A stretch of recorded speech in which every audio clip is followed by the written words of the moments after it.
Atos dos Apóstolos, no capítulo 4. Atos, capítulo 4. Vamos ler do verso 34 ao 37. Atos, capítulo 4, verso 34 ao 37. Assim diz a palavra de Deus. Pois nenhum necessitado havia entre eles, porquanto os que possuíam terras ou casas, vendendo-as, traziam os valores correspondentes e depositavam aos pés dos apóstolos. Então se distribuía a qualquer um à medida que alguém tinha necessidade. José, a quem os apóstolos deram o sobrenome de Barnabé, que quer dizer filho de exortação, levita, natural de Chipre, como tivesse um campo, vendendo-o, trouxe o preço e o depositou aos pés dos apóstolos. Amém. Pai amado, graças te dou, Pai, por estar aqui, dividindo a palavra com os meus irmãos. Abençoe tua igreja, Pai, como disse o pastor, que eu não atrapalhe a tua ministração. Me usa, Pai, para que eu possa ser um canal de bênção, para que somente a tua palavra e o Espírito Santo se manifeste nesse lugar. É o que eu te peço em nome de Jesus. Amém.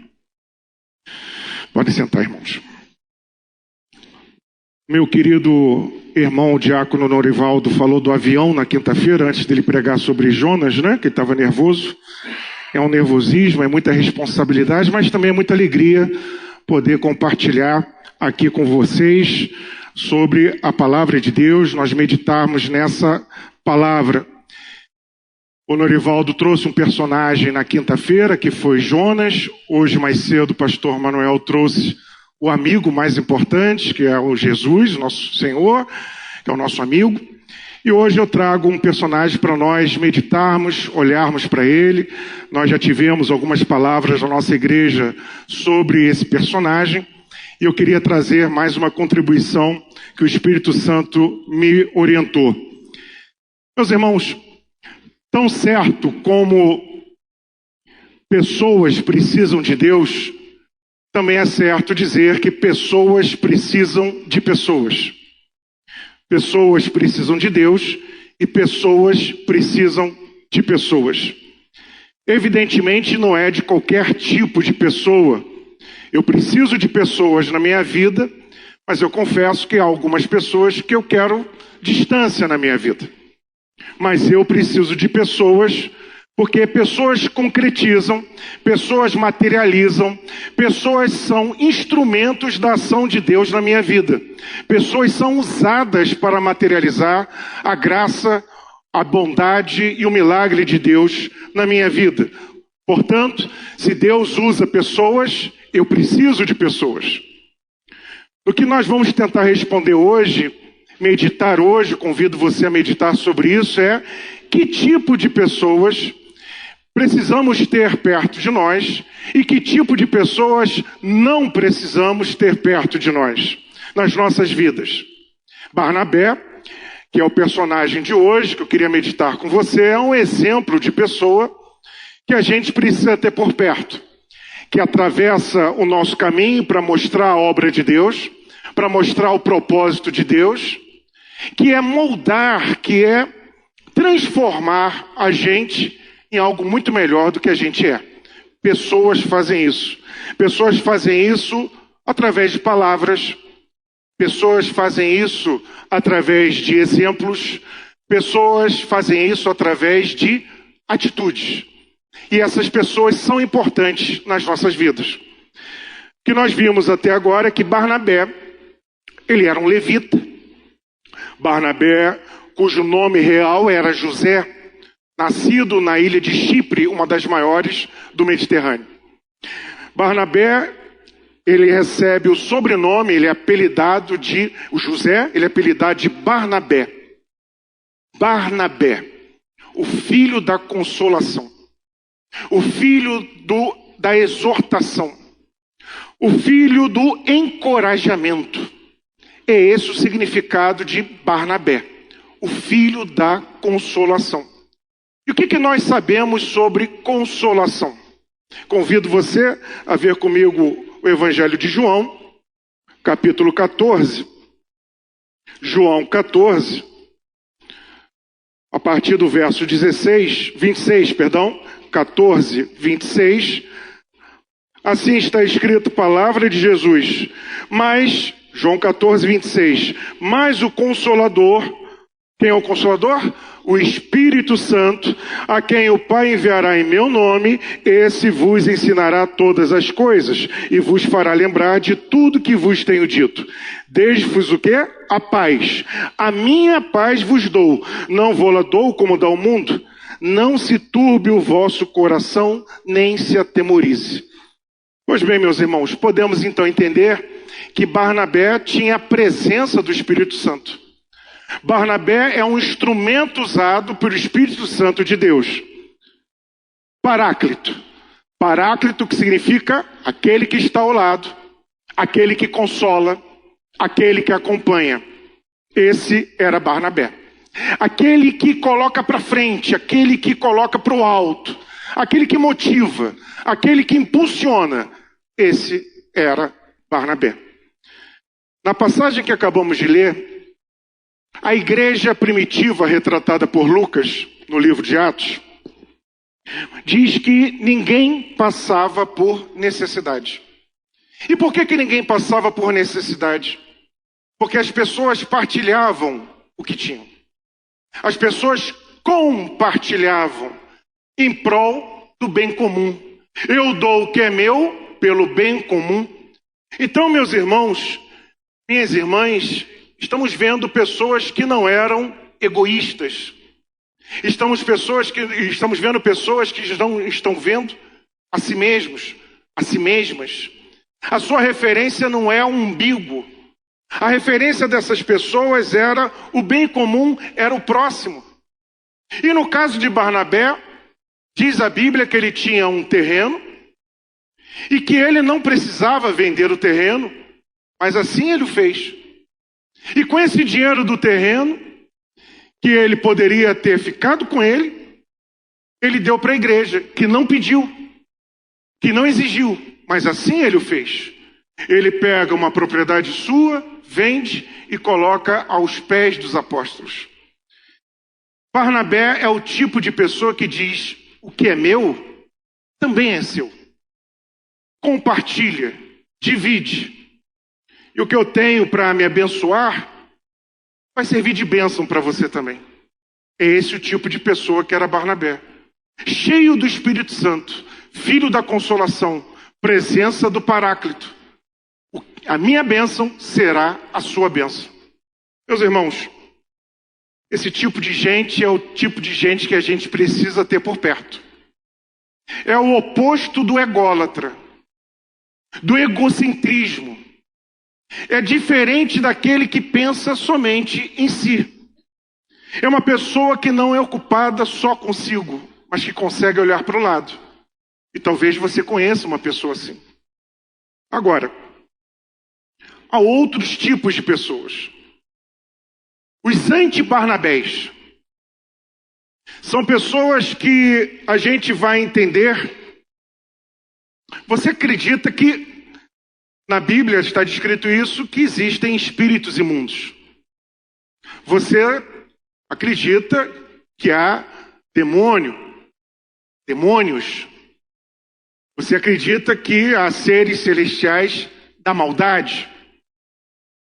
E quando a gente pensa nos seres imundos, das trevas, talvez a primeira imagem que venha seja a de pessoas no show de televisão ou em púlpito que vira palco, contorcendo o braço, mudando a voz, deformando o seu rosto, falando coisas estranhas, babando. E essa pessoa, então você vai dizer, olha, essa pessoa ali está endemoniada. Está endemoniado. Aliás, é uma palavra que não está no vocabulário bíblico, é demonizado, demonizada. Né? Você talvez pense, a primeira imagem seja essa. Temos que exorcizar esse espírito imundo. Mas há um outro demônio terrível, um demônio complicado, que eu chamarei aqui como ego autônomo absoluto. ego autônomo absoluto. São pessoas cujo ego só existe em si mesma. São pessoas que não obedecem a nenhuma lei externa, a não ser a sua própria lei. A referência do mundo é ela mesma.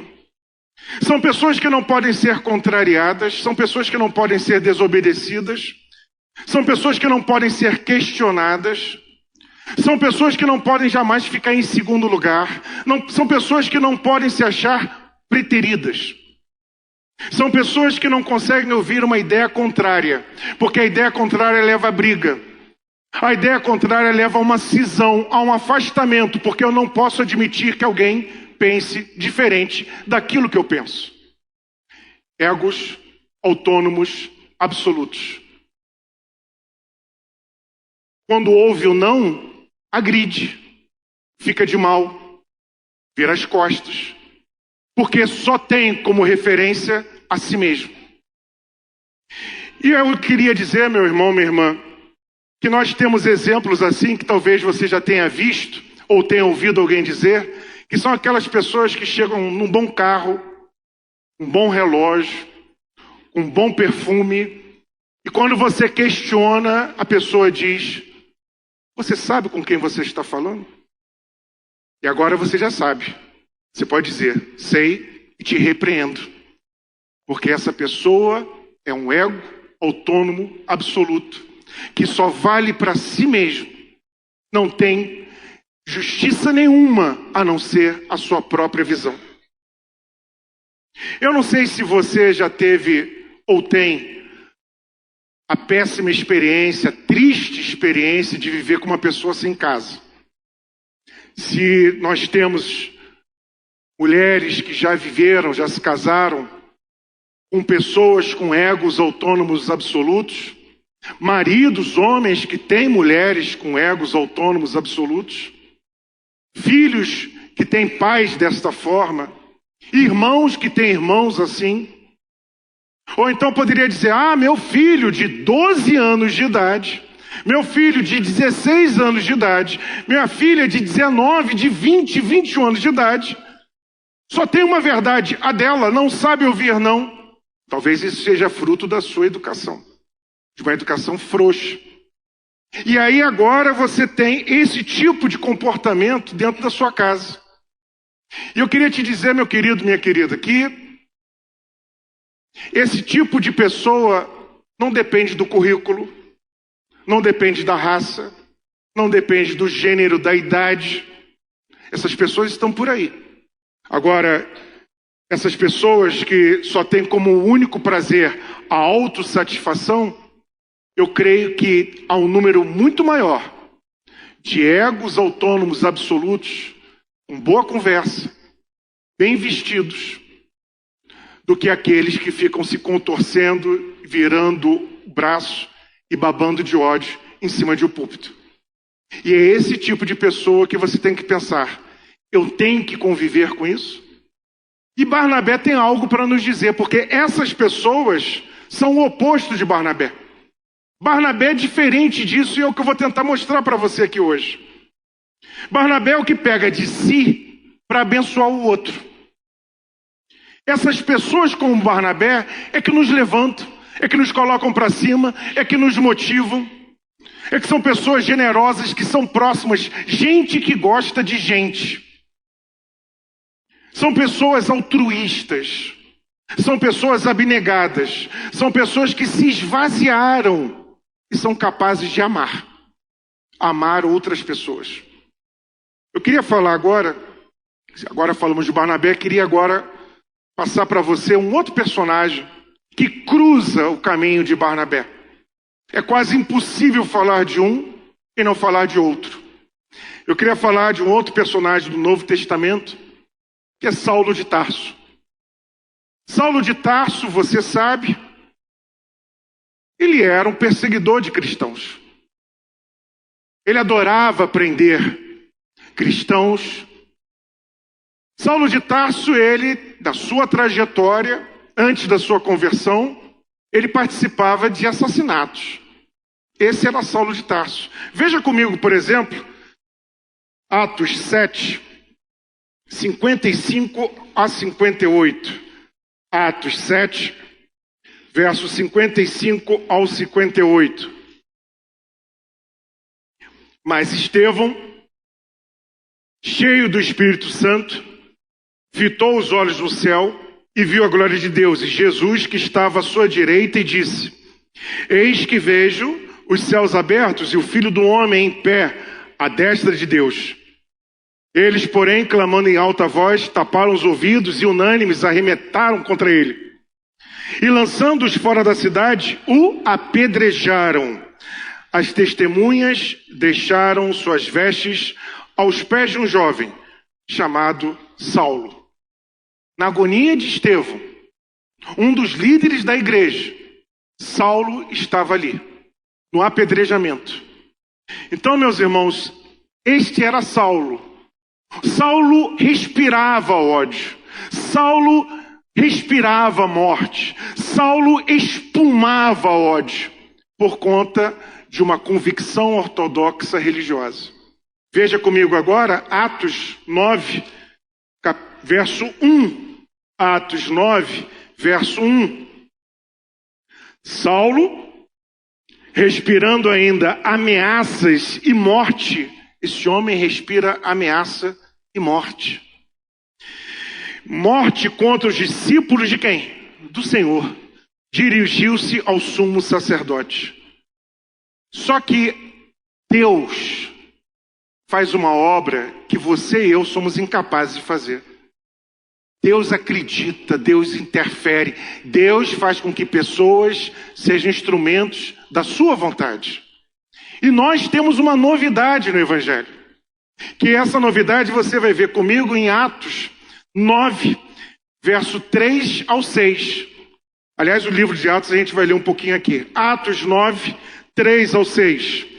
Leia comigo aqui agora, Atos 9, verso 3. Seguindo ele, Saulo de Tarso, estrada fora, ao aproximar-se de Damasco, subitamente uma luz do céu brilhou ao seu redor, e caindo por terra, ouviu uma voz que lhe dizia: Saulo, Saulo, por que me persegues? E ele perguntou: quem és tu, Senhor? E a resposta foi: eu sou Jesus, a quem tu persegues. Mas levanta-te e entra na cidade onde te dirão o que te convém fazer. Deus tem uma nova vida para este homem. Vai ter uma nova trajetória na sua vida. Mas isso não vai ser novo. Isso não vai ser fácil. Esse novo convertido vai passar por algumas experiências. Meu irmão, nossa experiência desse homem, dessa novidade, que o inimigo da cruz, um dos maiores inimigos da cruz, se tornou o maior pregador da cruz. O maior evangelista que a igreja jamais teve. Esse homem passou por dificuldades no início da sua jornada.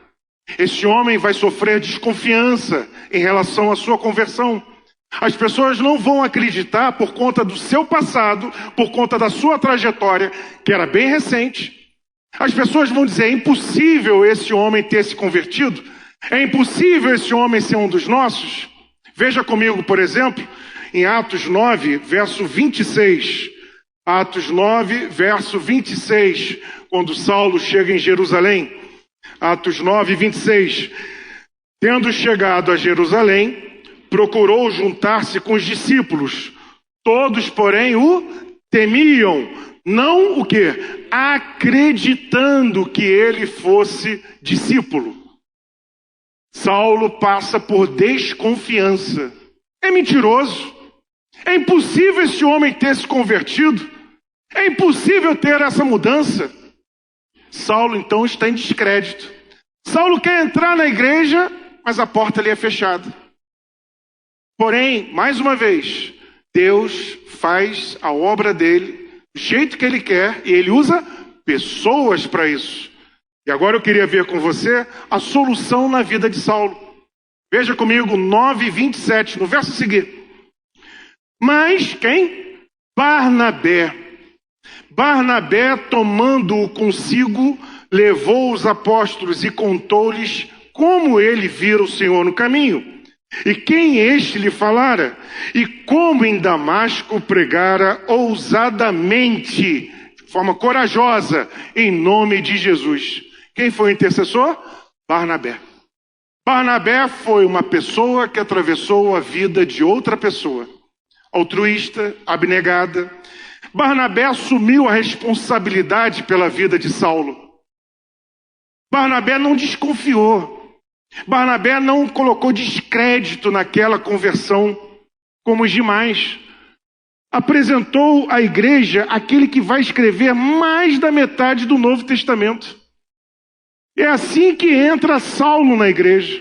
Mas Saulo não conseguiu entrar sozinho. Saulo precisou de uma pessoa. E essa pessoa era quem? Era Barnabé.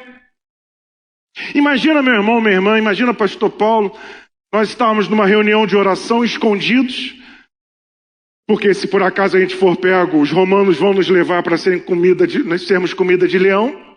Nós estamos numa oração e batem a porta. E aí é um medo. Batem na porta, a gente pergunta de forma temerosa, quem é? E aí responde, é Barnabé.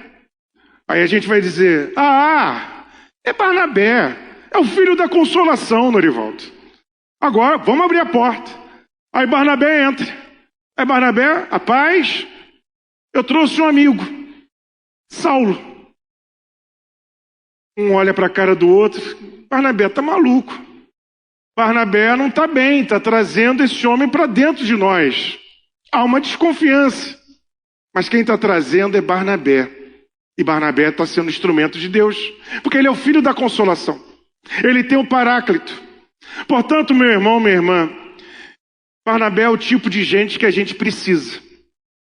Foi através de Barnabé que Saulo foi colocado no colégio dos apóstolos. Portanto, a gente está precisando de pessoas que dê o benefício da dúvida. Pessoas que não julguem. Pessoas que rapidamente não apontem um dedo, mas digam o seguinte, calma, vamos ouvi-lo, vamos ouvi-la, vamos tratá-lo, vamos tratá-la como a gente trata nós mesmos. Vamos tentar dar amor, vamos dar conselhos, vamos ouvir o que esse homem tem para dar, vamos ouvir o que essa mulher tem para dar, para oferecer. É gente assim que nós precisamos, como Barnabé. Uma pessoa que não fique 100% desconfiada, mas diga, vamos acreditar na possibilidade da conversão? Vamos acreditar na possibilidade da transformação? Afinal de contas, atire a primeira pedra aquele que não tem pecado. Então, meu irmão, minha irmã, eu pergunto a vocês, isso não acontece às vezes com um novo convertido? Isso não acontece às vezes com mentes julgadoras? A falta do benefício da dúvida? Cuidado, porque a gente pode perder um Saulo nesses julgamentos, nessas acepções. Vamos ter cuidado em relação a isso, porque vamos passar um novo convertido, um detector de mentiras? Meu irmão, minha irmã, a igreja é lugar de juízo ou de acolhimento? Se a igreja não acredita na reestruturação de uma nova vida, quem vai acreditar? Quem é que vai dizer, eu acredito em você, se nós, comunidade da fé, e falo igreja como um todo, não acreditamos? Precisamos de Barnabés. Então, meu irmão, se a igreja não dá oportunidade desse recomeço, quem vai dar? Eu queria agora avançar com você, dizendo que esse é Barnabé, não julgava, estendeu a mão para Saulo, não era ressentido, não espumava ódio, celebrava a graça de Deus. E vamos ver agora as missões de Barnabé. Leia comigo Atos 11, a partir do verso 19 até o verso 24. Atos 11, 19 e 24. Assim diz a palavra do Senhor. Então, os que foram dispersos por causa da tribulação que sobreveio a Estevão, se espalharam até a Fenícia, Chipre e Antioquia, não anunciando a ninguém a palavra, senão somente aos judeus. Alguns deles, porém, que eram de Chipre e de Cirene, e que foram até Antioquia, Falavam também aos gregos, anunciando-lhes o evangelho do Senhor Jesus. A mão do Senhor estava com eles, e muitos, crendo, se converteram ao Senhor. A notícia a respeito deles chegou aos ouvidos da igreja que estavam em Jerusalém. E enviaram quem? Barnabé até Antioquia.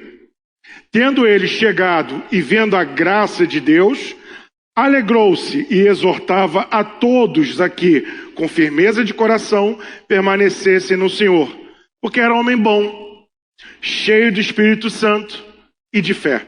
E muita gente se uniu ao Senhor. Meus queridos, meus irmãos, minhas irmãs, foi em Antioquia a primeira vez que o Evangelho foi pregado aos não-judeus, aos gentios. Para aqueles que estão ali ouvindo, esses homens e essas mulheres não conheciam a lei de Moisés, não sabiam quem era Abraão, não sabiam quem era Isaac, nunca tinham ouvido falar de Davi, mas sabiam de uma coisa, que Jesus Cristo é o Senhor e Salvador. E esses homens se renderam a esse testemunho. Não sabiam nada em relação à história do povo judeu, mas acreditaram que Jesus Cristo era o Salvador. E as pessoas estão se convertendo, e as pessoas estão alegres, e as pessoas estão crendo da fé em Cristo. E aí os apóstolos ouvem e dizem, nossa, está um alarido, está um avivamento lá em Antioquia. Precisamos de alguém para ir lá, para ver como é que está isso e organizar isso também, porque a gente não pode deixar isso solto. Quem eles chamaram? Quem eles disseram, você será o nosso representante? Barnabé. Barnabé, ele vai. Barnabé vê uma agitação que poderia ser um problema, porque agora eu tenho que organizar uma igreja. Agora eu tenho que ver quem está fazendo uma heresia, quem não conhece direito a palavra. Mas sabe o que faz Barnabé diante do problema? Ele vê a glória do Senhor. Ele vê a bênção, ele não vê o problema. Ele está olhando para a bênção do Senhor e como é que ele está? Com alegria, ele exorta. Barnabé é aquele tipo de gente que não olha para o confronto, para o problema, mas olha para a bênção do Senhor na vida das pessoas. E que você tenha isso como referência. E agora eu vejo com você o que foi feito a seguir. Qual o próximo passo de Barnabé após ir a Antioquia? Está no verso 25, 26 do mesmo capítulo 11.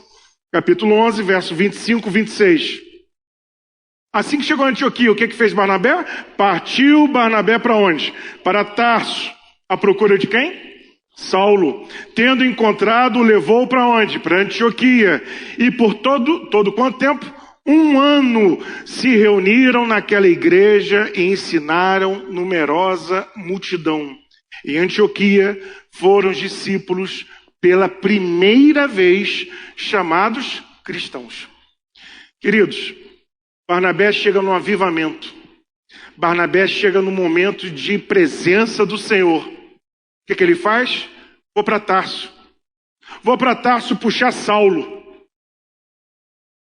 Bom, dizem os historiadores que de Atos 9, da conversão de Saulo, a Atos 11, quando Barnabé convoca Saulo em Tarso, se passaram cerca de 10 anos. 10 anos. E Barnabé não se esqueceu de Saulo.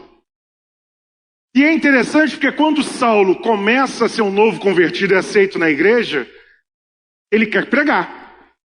Eu estou com a presença do Senhor, eu quero começar a pregar, porque Deus está falando comigo. Não deu certo. Veja comigo, por exemplo, Atos 9, verso 30. Atos 9, 30. Tendo, porém, isto chegado ao conhecimento dos irmãos, os irmãos levaram Paulo até Cesareia, e dali o enviaram para Tarso, porque Saulo estava correndo o risco até de ser morto, estava tendo confusão, e lá ele ficou, em Tarso. Quem resgata Saulo? Barnabé. Barnabé agora aparece em Atos 13, veja comigo Atos 13. Atos 13, no primeiro capítulo, no primeiro verso e no segundo verso. Havia na igreja de Antioquia profetas e mestres: Barnabé, Simeão por sobrenome Níger, Lúcio de Cirene, Manaém, Colácio de Herodes, o tetrarca, e Saulo. E servindo eles ao Senhor e jejuando, disse o Espírito Santo: separai-me agora Barnabé e Saulo para a obra a que os tenho chamado. Barnabé e Saulo. Tinham vários. No primeiro verso, qual é o primeiro nome que aparece? Barnabé. No segundo verso, o Senhor chamou quem? Barnabé e Saulo. Quem é a referência? Quem é o protagonista? Barnabé. Quem vai ser o auxiliador, o coadjuvante? Saulo. Então, a primeira viagem missionária vai ter Barnabé em primeiro lugar e Saulo em segundo lugar. Quem é o proeminente? Barnabé. Coadjuvante? Saulo. Agora veja comigo, ainda no mesmo capítulo, só que mais adiante, Atos 13, 13. Atos 13, verso 13.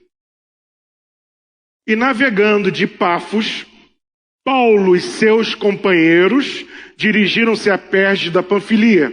João, porém, apartando-se deles, voltou para Jerusalém. Peraí. Cadê Barnabé? Cadê Barnabé? Barnabé virou um companheiro. Agora, no verso 13, Paulo e seus companheiros. Queridos, olha o que é que aconteceu. Tem um homem em Tarso, está pregando. Ele está esquecido. Aí há um avivamento em Antioquia. Barnabé é encarregado de ir até lá. Vai até Tarso, vendo o que tinha acontecido em Antioquia. Puxa a mão desse homem. Diz, vem trabalhar comigo. Trabalham juntos durante um ano, ensinando, pregando, orando, jejuando, convertendo mais e mais pessoas, mais e mais almas. E aí nós temos uma viagem missionária. Barnabé então percebe em Saulo, que agora é Paulo, dons e talentos que Deus deu para ele. E o que Barnabé faz? Dá um passo para trás. Barnabé dá um passo para trás. Vai que é tua, Paulo. E agora nós temos esse homem, Barnabé, ele diz com toda humildade, esse é o dom e talento de Paulo. Paulo está na obra do Senhor para isso. Queridos, a gente precisa de gente assim, né? A gente precisa de gente que não vai fazer competição, mesquinharia, concorrência. A gente precisa de gente que não faz inventário do que fez, que não fica fazendo rol daquilo que fez ou deixou de fazer. Pessoas que não digam, eu carrego essa família nas costas, eu carrego a empresa nas costas, eu carrego o trabalho nas costas, eu carrego a igreja nas costas. Este é Barnabé. Barnabé dá um passo para trás e diz, somos nós que carregamos. E esse homem aqui, esse homem que eu busquei lá atrás, esse homem agora está com proeminência. Deixa ele brilhar, porque na verdade é o brilho do Senhor que está no brilho dele. Não é o brilho de Paulo, é o brilho do Senhor que está fazendo este homem brilhar. E eu me alegro vendo o brilho do Senhor. Então a gente precisa de gente assim. Gente que não seja mesquinha. Precisamos de pessoas que saibam dar um passo para trás e deixa a gente brilhar. Deixa a gente fazer a obra do Senhor, que deixa a gente ir à frente. Paráclito, aquele que está acompanhando, levantando, colocando para frente. Gente como Barnabé, que se alegra de ver o brilho de Deus no brilho das pessoas. E eu queria agora convidar você, para a gente já concluir, ver comigo Atos 15. Atos 15, 36, 39. Atos 15, a partir do verso 36.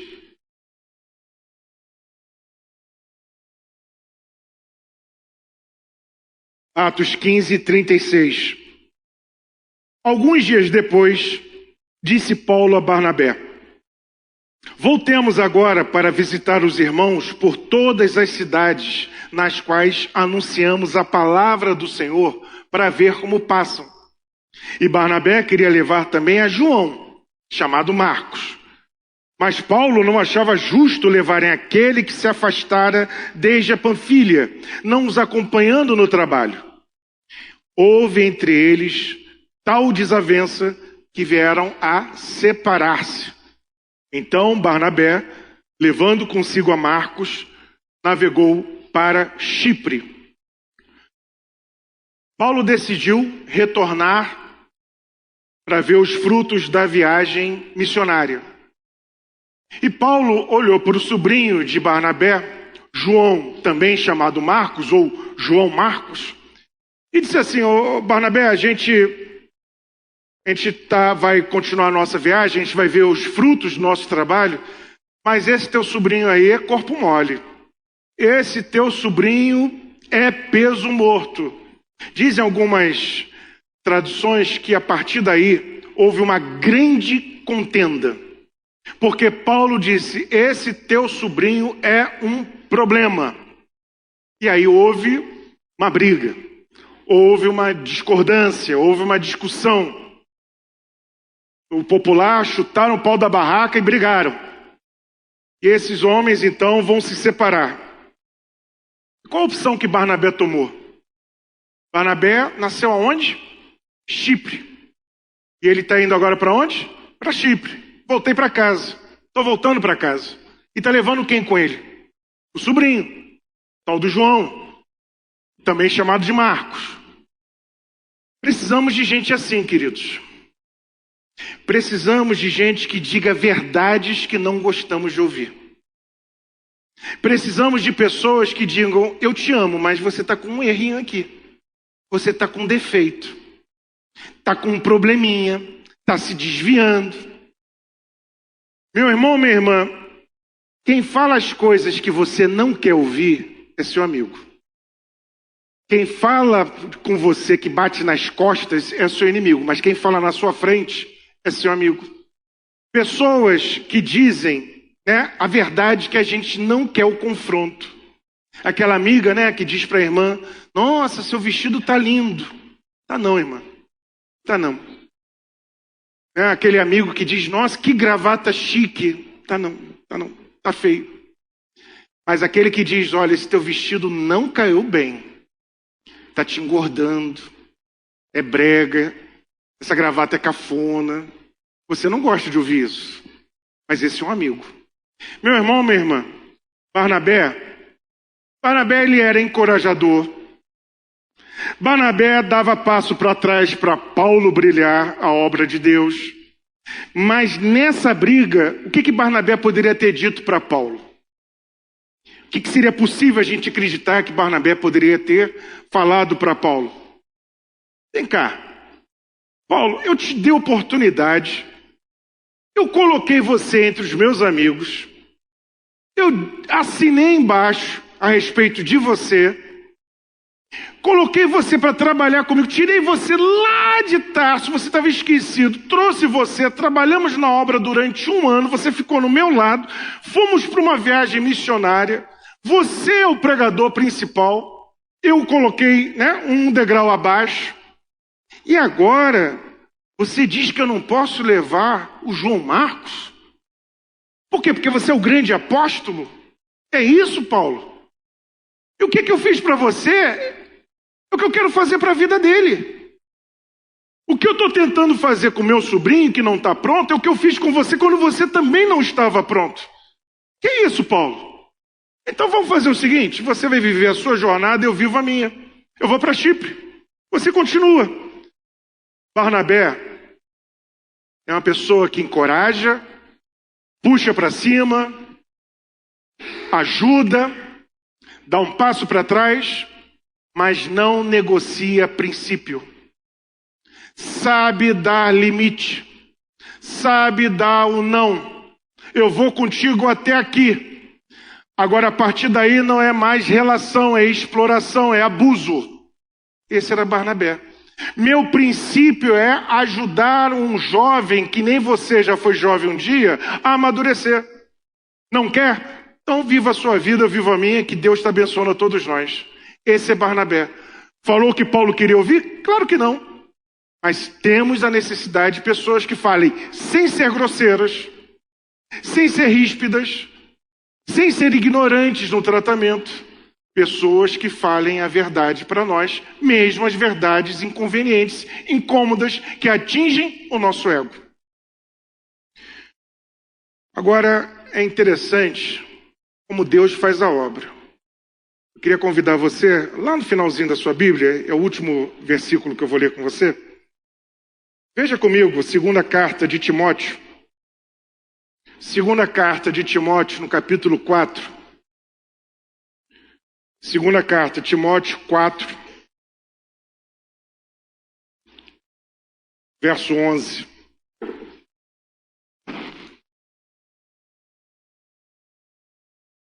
Assim Paulo escreveu para Timóteo: somente Lucas está comigo.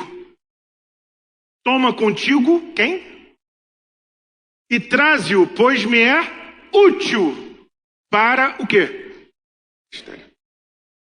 Bom, meu irmão, minha irmã, Paulo aqui está no fim da sua jornada. Paulo já fez o que poderia fazer, está esperando o seu galardão, sabe que combateu o bom combate.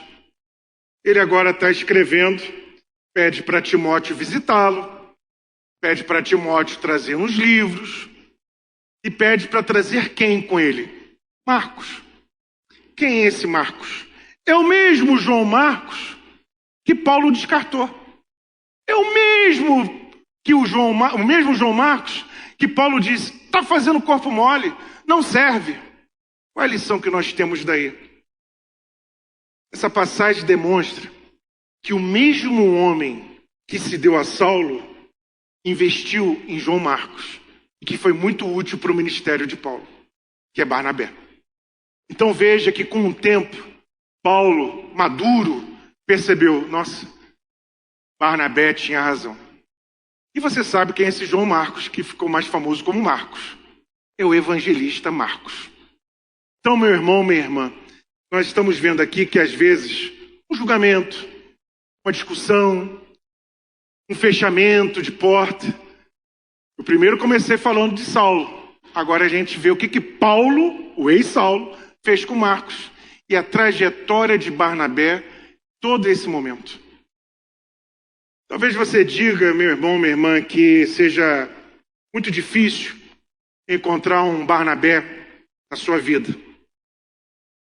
Mas eu acho que o melhor jeito de encontrar um Barnabé é se tornar um Barnabé na vida de alguém. Ser um filho da consolação. Ter o Paráclito. Ser uma pessoa que você consiga incentivar, estimular, dar um passo para trás, falar a verdade que a pessoa não quer ouvir, com amor. E que você consiga ser isso na vida de uma pessoa. Meu primeiro pedido nessa noite é que você ore para ser um Barnabé na vida de uma pessoa. Para que você peça a Deus, eu quero ser uma pessoa assim na vida de alguém. Na vida de uma. Depois de algumas. Quem sabe várias pessoas. Que Deus te use para isso. Porque se nós ficarmos no piloto automático, só na nossa carnalidade, nós vamos virar egos autônomos absolutos. Portanto, meu irmão, minha irmã, você tem o Espírito Santo de Deus, que quer te usar como Paráclito, que quer que você fique ao lado de alguém, que você acompanhe alguém. Vá devagar, mas vá. A partir de hoje, faça esse projeto na sua vida. Eu quero ser um Barnabé na vida de uma pessoa. Eu quero pegar esse exemplo para mim e ajudar alguém. Pelo menos uma pessoa. Na minha família, na minha igreja, no meu trabalho. Eu quero fazer esse papel. Deus quer abençoar você para que você possa abençoar outras pessoas. Que você seja um instrumento usado pelas mãos de Deus. Meu primeiro pedido hoje é que você ore pedindo a Deus para ser o Barnabé na vida de uma pessoa. Meu segundo pedido é que quando você chegar na sua casa hoje, você pega seu telefone e você escreva uma mensagem para alguém dizendo mais ou menos o seguinte: obrigado, você foi meu Barnabé. Você foi minha Barnabé na vida. A pessoa talvez não entenda nada do que você escreveu, mas depois, em outro momento, você até explica para ela. Mas se você olhar para a sua vida, você encontrou, você viu, você teve um Barnabé e uma Barnabé. Manda essa mensagem. E hoje nós estamos tendo o recurso da internet. Essa mensagem está sendo propagada para os 4 cantos do mundo. Vai ficar na internet durante um bom tempo. Quem sabe daqui a alguns anos, você do nada está recebendo uma mensagem no seu celular de uma pessoa dizendo: obrigado, você foi um Barnabé na minha vida. Que você faça isso. Nós precisamos de pessoas, porque pessoas são instrumentos de Deus. Que você consiga fazer essa intercessão, que você ore a Deus por isso. Diminua a sua carnalidade e tenha humildade de ser menos o seu ego e mais Jesus. Amém? Vamos orar? Pai amado, graças te damos, Pai, que nós possamos diminuir o nosso ego, que possamos ser auxiliadores, Senhor, que possamos ter o Paráclito interferindo nas nossas vidas e que sejamos auxiliadores, sejamos exemplos com palavras, com gestos, com atitudes, Pai. Não deixe o nosso ego ficar autônomo, não deixe ser a nossa razão, a nossa verdade, Pai, mas somente a sua verdade. Que o Senhor nos faça instrumentos para edificar a Tua obra, falar da Tua palavra, Pai, e que possamos ajudar pessoas que tanto precisam de um abraço, de um consolo, Pai. Nos usa, Senhor. Usa a Tua amada igreja. É isso que eu te peço em nome dos meus irmãos, em meu nome, em nome de Jesus. Amém.